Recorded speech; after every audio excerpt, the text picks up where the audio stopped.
Hello friends, आप सभी का स्वागत है हमारे YouTube channel the 10 minute show में। अभी बिहार पुलिस का पेपर चल रहा है और मैं अभी तक 4 सेट कराया हूँ। उस 4 सेट से लगभग 10 से 12 क्वेश्चन आपके पेपर में आया है। वो वीडियो आप देखना चाहते हैं तो डिस्क्रिप्शन में लिंक मिलेगा, वहाँ से जाकर देख लीजिएगा। और आज मैं करा रहा हूँ बिहार जीके, क्योंकि यहाँ से भी बहुत प्रश्न बन रहे हैं पेपर में और मैं ये सेट नहीं कराया हूँ बिहार जीके से जो रिलेटेड प्रश्न है, तो मैंने सोचा आज करा दूँ। जो भी प्रश्न आपके पेपर में बन रहे हैं वो क्लियर हो जाए। तो चलिए स्टार्ट करते हैं। यहाँ से 2-3 प्रश्न बनने के चांसेस हैं, तो वीडियो पूरे अंत तक देखिएगा और वीडियो को लाइक कर दीजिएगा। चैनल पे नए होंगे तो सब्सक्राइब कर लीजिएगा और प्यारा सा कमेंट जरूर कीजिएगा। तो चलिए आज का पहला प्रश्न है कि बिहार झारखंड से कब अलग हुआ। तो बिहार झारखंड से अलग हुआ था 15 नवंबर 2000 को, ठीक है।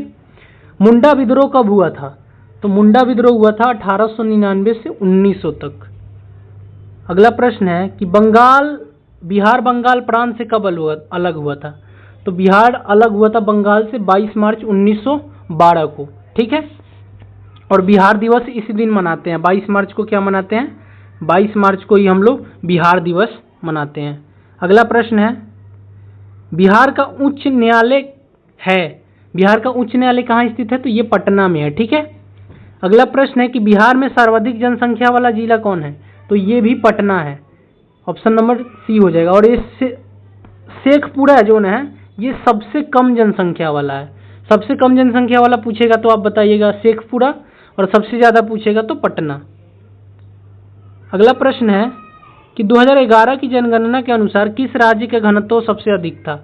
सबसे अधिक घनत्व बताना है, तो सबसे अधिक घनत्व राज्य पूछा तो सबसे अधिक बिहार का था, ठीक है। और सबसे कम अरुणाचल प्रदेश का था, ठीक है। सबसे कम अरुणाचल प्रदेश का, याद रखिएगा, अरुणाचल का सबसे कम था और सबसे ज़्यादा बिहार का था। अगला है पटना उच्च न्यायालय की स्थापना कब हुई। तो पटना उच्च न्यायालय की स्थापना हुई थी 1916 में। अगला प्रश्न है आज का कि गंगा मैदान किस राज्य का हिस्सा है। देखिए इसमें से ऑप्शन दिया है और पूछ रहा है किसका है। राजस्थान में तो गंगा बहती नहीं, महाराष्ट्र में बहती नहीं, गुजरात में बहती नहीं, बिहार में बहती है। गंगा की लंबाई कितनी है, 2525 किलोमीटर, याद रखिएगा। पूछता है गंगा निकलती कहाँ से है, तो गंगोत्री ग्लेशियर से। और मिलती कहाँ जाके है, तो बंगाल की खाड़ी में गिरती है और वहाँ पे सुंदरबन डेल्टा का निर्माण करती है। और दुनिया का सबसे बड़ा डेल्टा कौन सा है, सुंदरबन डेल्टा है। अगला है कि बिहार में राज्यसभा की कितनी सीटें हैं। तो आप सभी को पता होगा, ये तो इजी प्रश्न है कि 16 सीटें हैं। अगला है सामेश्वर श्रेणी कहाँ स्थित है। तो सामेश्वर श्रेणी बिहार में स्थित है और बिहार के पश्चिम चंपारण में स्थित है, ठीक है। याद रखना आपको, बिहार के पश्चिम चंपारण में। कभी जिला पूछ दे कि सामेश्वर श्रेणी कहाँ स्थित है, जिला दे दे तो आपको पश्चिम चंपारण बताना है। गंगा डॉल्फिन अभयारण्य कहाँ स्थित है। तो ये भागलपुर बिहार में है, ठीक है। अगला प्रश्न है संथाल विद्रोह कब हुआ था। तो संथाल विद्रोह जो हुआ था वो 1855 से 56 के बीच में हुआ था। वीडियो अच्छा लग रहा होगा तो लाइक कर दीजिएगा और चैनल को सब्सक्राइब कर लीजिएगा, क्योंकि ये जो मैं क्वेश्चन लाया हूँ ना, ये पूछा गया भी है अभी के बिहार पुलिस में, और कुछ क्वेश्चन उसी के आधार पे मैं लेके आया हूँ, ठीक है। अगला है मुद्राक्षस के लेखक कौन है। तो ये विशाखा दत्त है, ठीक है। बिहार किसान सभा की स्थापना कब हुई थी। तो 1929 में हुई थी बिहार किसान सभा की स्थापना। अगला प्रश्न है जाट जाटिन किस क्षेत्र का लोक नृत्य है। तो जाट जाटिन याद रखना आपको बिहार का है, ठीक है। बिहार का लोक नृत्य है। अगला प्रश्न है कि 1857 की क्रांति के बिहार के नेता कौन थे। तो बिहार से आपको पता है कि कुंवर सिंह ने लड़ा था 1857 की क्रांति में, ठीक है। अगला है प्राचीन अंग राज्य की राजधानी क्या थी। तो अंग की राजधानी थी चंपा। अंग की राजधानी क्या थी, चंपा। ऑप्शन नंबर बी हो जाएगा आपका। अगला प्रश्न है कि 2011 की जनगणना के अनुसार बिहार की साक्षरता दर कितनी है। बिहार की साक्षरता दर पूछ रहा है, तो बिहार की साक्षरता दर है आपकी 61.8%। कितना है, 61.8%। अगला है चंपारण सत्याग्रह किससे संबंधित है। तो चंपारण जो सत्याग्रह था वो नील की खेती से संबंधित है, याद रखना आपको। अगला प्रश्न है कि बिहार कोकिली के नाम से किसे जाना जाता है। तो बिहार कोकिली जो है हमारी शारदा सिन्हा, इनका हाल ही में मृत्यु हुआ था, तो यहाँ से प्रश्न बन सकता है। और ये ऐसे भी प्रश्न पूछ सकता है एक कि शारदा सिन्हा का संबंध किस क्षेत्र से है। तो बताइएगा, ऑप्शन में रहेगा तो संगीत क्षेत्र से है, ठीक है। बिंबिसार की हत्या किसने की थी? तो बिंबिसार का जो हत्या किया था उसी का पुत्र अजातशत्रु ने किया था, इसीलिए हड़ेक वंश का ये संस्थापक था बिंबिसार, इसीलिए हड़ेक वंश को प्रीतहंता वंश भी कहते हैं। ये भी पॉइंट आपको याद रखना है। महाबौद्ध मंदिर यूनेस्को द्वारा विश्व धरोहर स्थल में कब घोषित किया गया? तो महाबौद्ध मंदिर आप सभी को पता है कि बिहार में है, तो ये किया गया था आपका 2002 में। कब किया गया था? 2002 में। अगला प्रश्न है कि गौतम बुद्ध का जन्म कब हुआ था? तो गौतम बुद्ध का जन्म हुआ था 563 ईस्वी पूर्व, और कहाँ पे हुआ था? लुम्बिनी में हुआ था। लुम्बिनी नेपाल में पड़ता है। और इनकी मृत्यु कहाँ हुई थी? तो मृत्यु हुई थी कुशीनगर में। ठीक है। अगला प्रश्न है, बिहार में गर्म पानी का झरना कहाँ स्थित है? तो गर्म पानी का जो झरना है वो ना राजगीर में है। ठीक है। राजगीर एक अच्छा टूरिज्म प्लेस भी है घूमने के लिए। अगला प्रश्न है कि वाल्मीकि राष्ट्रीय उद्यान कहाँ स्थित है? वाल्मीकि राष्ट्रीय उद्यान आपका है पश्चिम चंपारण में। कहाँ पे है? पश्चिम चंपारण में। ठीक है। यहाँ से कुछ पॉइंट बता देता हूँ जो राष्ट्रीय उद्यान से, कि आप लोग एक बात याद रखिएगा कि राष्ट्रीय उद्यान पे मैं एक स्पेशल वीडियो बनाया हूँ, आप लोग वहाँ से जाके देख सकते हैं, क्योंकि हर एक पेपर में आपका लगभग 1 से 2 प्रश्न पूछ रहा है इससे। तो मैं चाहता हूँ कि आप लोग वो वीडियो देख लें कि आपका जो 1 से 2 मार्क्स बनेगा वो बन जाए। लिंक उसका भी डिस्क्रिप्शन में मिल जाएगा। अगला प्रश्न है कि गुरु गोविंद सिंह का जन्म कहाँ हुआ था?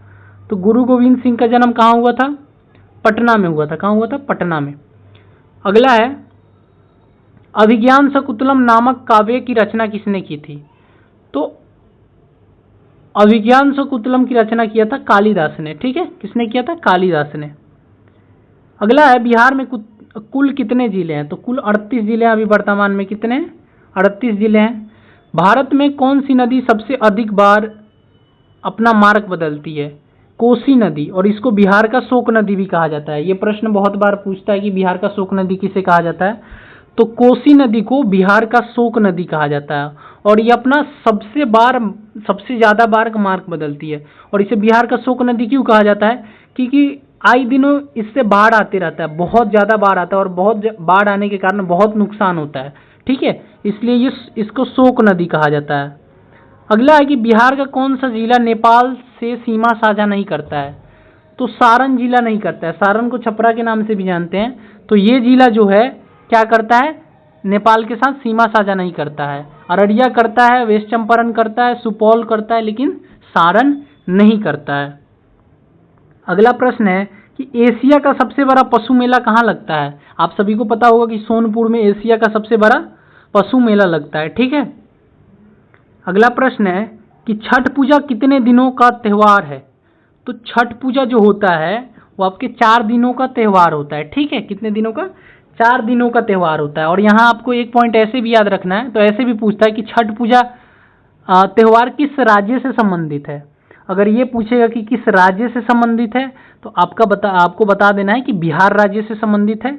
अगर ये पूछेगा कि कितने दिन का त्यौहार है, तो आपको बताना है 4 दिन का त्यौहार है। ठीक है। अभी पूछ रहा है कि बिहार के वर्तमान राज्यपाल कौन है? तो अभी जो बिहार के वर्तमान राज्यपाल हाल ही में जो हैं बने हैं वो हैं आरिफ मोहम्मद खान। कौन है? आरिफ मोहम्मद खान। अगला प्रश्न है कि 2011 की जनगणना के अनुसार बिहार का लिंगानुपात क्या था? तो बिहार का लिंगानुपात था 916। कितना था? 916। अब यहाँ पे मैं कुछ इंपॉर्टेंट पॉइंट बता दे रहा हूँ, जैसे कि भारत का जनगणना कब स्टार्ट हुआ था? तो 1872 में हुआ था, मेयो के समय पे। कब हुआ था? मेयो के समय पे।